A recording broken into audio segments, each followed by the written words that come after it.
पीले दांत वाली बहू। रंजना कभी ब्रश नहीं करती थी। उसे कितनी बार उसके माँ बाप ने डांटा, लेकिन उसका कोई असर उस पर होता ही नहीं था, जिस कारण से उसके दांत पीले पीले हो जाते हैं। शादी के बाद। अरे बहू, वैसे तो तुझ में कोई कमी नहीं है, पर तेरे दांत इतने पीले कैसे हैं बेटा? कैसे मतलब? कोई सर्जरी थोड़ी ना कराई है। वो तो क्या नाम, मैं ब्रश नहीं करती थी तो पीले हो गए। अब क्या करूं? आप कहें तो लाल करवा लूं या फिर काले? यार ये क्या है, क्यों माँ से लड़ रही हो? लड़ रही हूँ? अरे मैं लड़ रही हूँ या ये बोल रही है कि दांत पीले है, पीले। अरे तपस्या थोड़ी ना की है इन्हें पीले करने के लिए। बकायदा ब्रश नहीं किया है 20 साल तक, तब जाकर। छी, कैसी बात कर रही हो? ये उस वक्त तो पीले नहीं थे जब हम लोग तुम्हें देखने आए थे। अरे तब साफ करवा लिया होगा डेंटिस्ट के पास जाकर। अब देखो कैसे पीले पीले लग रहे हैं। रंजना सास की तरफ गुस्से से देखती है। फिर शुरू हो गई पीले पीले पीले। अरे पीले तो तब भी थे जब मेरे हाथ का रसगुल्ला उड़ा उड़ा कर खा रही थी और बोल रही थी, लड़की नहीं गुणों का खजाना दे रहे भाई साहब आप। खैर, अब वो लोग करते भी तो क्या करते, पीले दांत वाली बहू पल्ले पड़ी थी तो झेलना तो था ही। एक दिन कीर्तन में रंजना गाना गा रही थी। अरे कमला बहन, माँ का द्वार है, यहाँ तो सब शुद्ध होकर आते हैं, फिर अपनी बहू को ब्रश भी नहीं करवाती तुम। दूर से पीले पीले दांत भक्ति में बाधा उत्पन्न कर रहे हैं। अरे कोई 2 साल के बच्चे थोड़ी ना लेकर आई हूँ मैं बहू बनाकर। अच्छी खासी लड़की है, अरे कैसे करवाऊं ब्रश? ये तो उसे खुद करना चाहिए ना।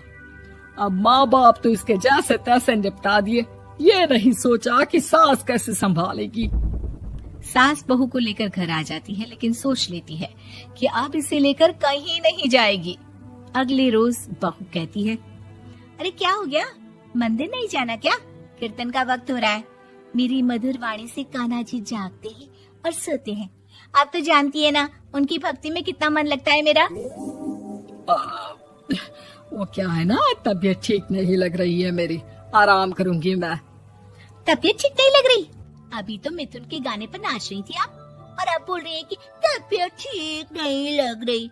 अरे भक्ति में मन लगा लो सासू माँ, ऊपर जाना है, क्या मुंह दिखाओगी आप? हाँ? सास को बहू की बात पर गुस्सा आ जाता है। मैं क्या मुंह दिखाऊंगी, इसकी चिंता तो ना कर, समझी? अपने मुंह की चिंता कर, जो ये पीले पीले दांत लेकर हर जगह पहुंच जाती है। पता है लोग कितना मजाक बनाते हैं। ना जी ना, मैं नहीं जाना कहीं तेरे साथ। तो ये बात है। कोई ना, मत जाओ, मैं अपने कमरे में ही बैठकर भक्ति कर लूंगी। ऊपर वाला दांत थोड़ी ना देखता है, मन देखता है, भावना देखता है। और अरे बस बस, तू सब कुछ दिखा, बस ये सफेद चमकदार दांत ना दिखाना किसी को, है? जा यहाँ से। बहू को सास की बात का कोई फर्क नहीं पड़ता, वो तो जैसी थी वैसी ही रह जाती है। सुबह नहाकर किचन में खाना बनाना, फिर खाना खाना, कीर्तन भजन करना और सो जाना। एक दिन, माँ जी मैं सहेली के घर जा रही हूँ, शाम को लेट आऊंगी। हाँ हाँ तो जाना, मैंने कौन सा तेरी आरती करनी है घर पर बैठकर। रंजना सहेली के घर जाती है, जहाँ वो पार्टी में जाने की तैयारी कर रही होती है। अरे शिखा, कहाँ जाने की तैयारी कर रही है? मैं गलत वक्त पर आ गई क्या? अरे नहीं यार, उल्टा सही वक्त पर आ गया। मैंने ये साड़ी और ज्वेलरी निकाली है यार, शाम को इनके ऑफिस की एक पार्टी में जाना है। बताना कैसा लग रहा है ये सब? नहीं यार, इस ड्रेस के साथ तो वो वाली ज्वेलरी अच्छी लगेगी। हाँ हाँ सही बोल रही है, मैंने ध्यान ही नहीं दिया। वैसे तो हमेशा से मस्त फैशन सेंस रखती है। तो बड़ा जाती होगी ना पति के साथ पार्टी में। रंजना कुछ नहीं बोलती, बस सोचती है कि यार काश ये बात सही हो जाती, पर मैं क्यों नहीं जाती पार्टी में? क्या इन लोगों की कोई पार्टी होती नहीं होगी? रंजना घर आती है और रात में पति से सवाल करती है, एक बात बताइए, आप मुझे किसी पार्टी में क्यों नहीं ले जाते? क्या आपकी यहाँ ऑफिस में पार्टी नहीं होती? पति बेचारा क्या कहता कि दांत पीले हैं तुम्हारे इसलिए। अरे कोई पार्टी होती नहीं हम लोगों के ऑफिस में, तो कहाँ से लेकर जाऊं? और मार्केट, मॉल, कहीं वीकेंड घूमना, कहीं तो। अरे यार सारे हफ्ते में एक छुट्टी मिलती है, तो सोचता हूँ कि आराम ही कर लूं। क्यों? रंजना मन मार के रह जाती है। पहले कभी सास के साथ मंदिर जाया करती थी, लेकिन वो भी सास ने ले जाना बंद कर दिया। घर बैठी बैठी रंजना बोर हो जाती है। तभी उसे आइडिया आता है और वो मायके जाने का सोचती है। सासू माँ, 2 दिनों के लिए मम्मी के घर जा रही हूँ। अच्छा ठीक है, आराम से जा। और हाँ, माँ से कुछ अच्छी आदत सीख कर आना कि कैसे शरीर के हर भाग की तरह दांतों की सफाई भी जरूरी होती है, समझी? शुरू हो गई ना आप। वो लोग आपकी तरह नहीं है कि छोटी छोटी बात का बतंगड़ बना दे। उन लोगों के लिए मैं मायने रखती हूँ, ना कि मेरे पीले पीले दांत। रंजना माँ को बिना बताए उन लोगों को सरप्राइज देती है, लेकिन जैसे ही वो दरवाजे पर पहुंचती है, अंदर देखती है कि घर वाले कहीं जा रहे होते हैं।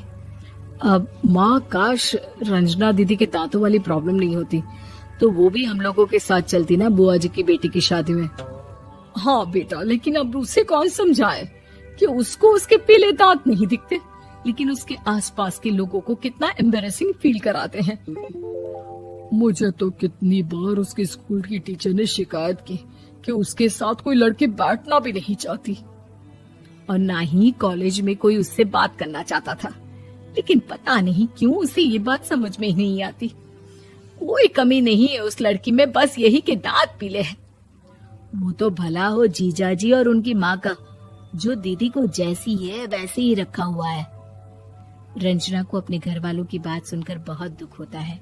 वो सोचती है कि वो क्या करे, लेकिन फिर वो सीधा डेंटिस्ट के पास जाती है, अपने दांत चमकाती है और कसम खाती है कि वो रोज ब्रश करेगी। अरे क्या हो गया? तुम तो 2 दिनों के लिए गई थी ना, पर कोई ना, अच्छा है, चलो आ गई तो। रंजना सास के सामने आकर खड़ी हो जाती है और पूरी स्माइल करती है, उसके चमकदार दांतों को दिखाती हुई। हैं? चले मंदिर। माँ, मुझे माफ कर दीजिए, मैंने आप लोगों को बहुत एम्बैरेसिंग फील करवाया। मैं आज से रोज ब्रश करूंगी।